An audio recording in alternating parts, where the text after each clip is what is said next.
Isang mapagpalang araw po sa ating lahat. Welcome po sa ating 365 Daily Devotion with Pastor Russell Ocampo. So, ang topic po natin for today is, totoo ba na may guardian demons? And may concept po ito na demons, which means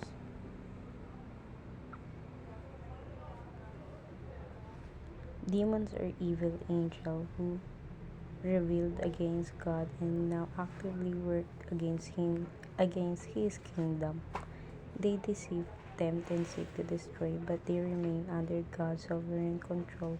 While their influence redeemed cannot overcome, those who are in Christ, believers, are called to stand firm in faith, knowing that Jesus has already defeated the powers of darkness through His death and resurrection. Makita po natin to sa Ephesians chapter 6 verse 12.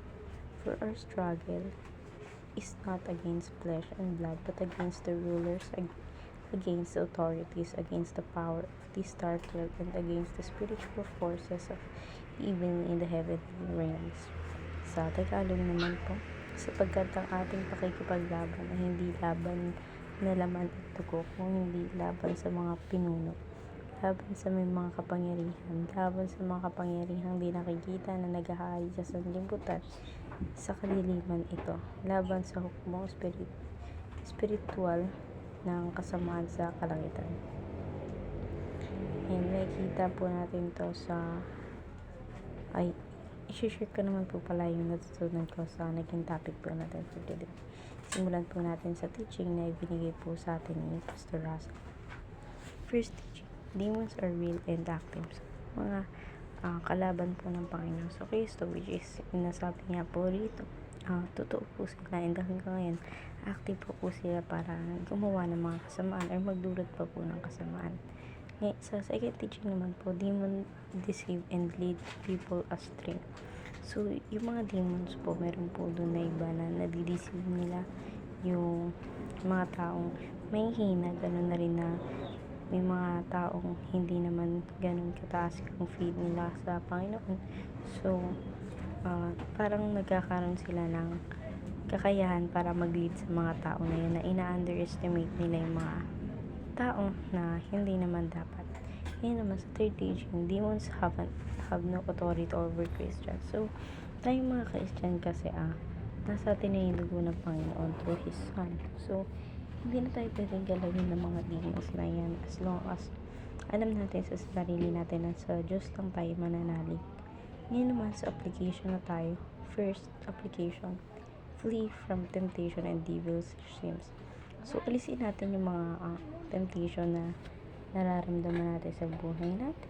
Yung mga masasamang kasalanan na pwede natin iiwas natin palagi yung sarili natin doon. Ngayon naman sa second application, attack Satan's territory through the gospel. So, yung mga yung devil kasi sila, takot sila sa salita ng Diyos. So, kung nagpe-preach ka or nag-share ka ng gospel ng ating Panginoon, matatakot yung mga kalaban na yan sa ating Panginoon. So, by that, matatalo natin sila.